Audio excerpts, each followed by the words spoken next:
为什么你的小蜜蜂吃不到分儿？一定要理解小蜜蜂羁绊是纯数值羁绊的逻辑。传统低费阵容抽完3星加3件完美神装，猛拿战力海克斯就无敌了。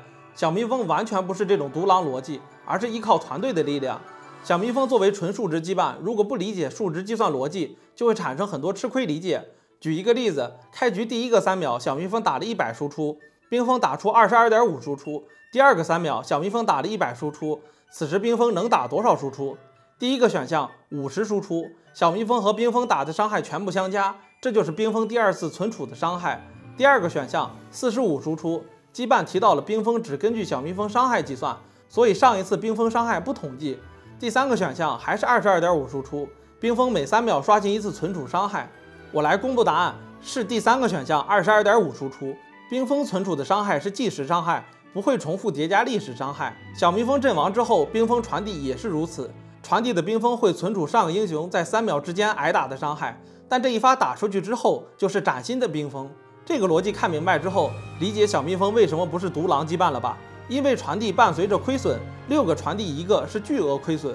把没装备的挂件放到第一排送掉是完全得不偿失的。对待小蜜蜂挂件的态度，就决定了你玩小蜜蜂的上限。提问第二个问题，提升英雄强度最重要的手段是什么 ？A 星级 B 装备 C 通用战力海克斯。选通用战力海克斯的朋友，你玩小蜜蜂一定会吃大亏的。即使设计师很想拉低满装备英雄和没装备英雄之间的差距，但装备仍然是最快提升战斗力的手段。不要觉得挂件没有3星就不能吃装备了。我在 S9 枪手篇给过一个暴论，2星3件装备等于3星2件装备，3星缺1件装备它也是弱者，2星英雄有3件装备它也是强者。所以你在大数据看小蜜蜂这套阵容的海克斯，法师的工具箱、幸运手套是绝对强力的海克斯，装备数量很重要。最后聊一聊小蜜蜂的出装逻辑，炸弹人跟小法一样是40蓝，装备做双回蓝加伤害装，不要迷信那是这样。有青罗刀适应性头盔直接做，机器人的板甲看你心情，毕竟阵容是双签牌，但狂徒肯定是好装备，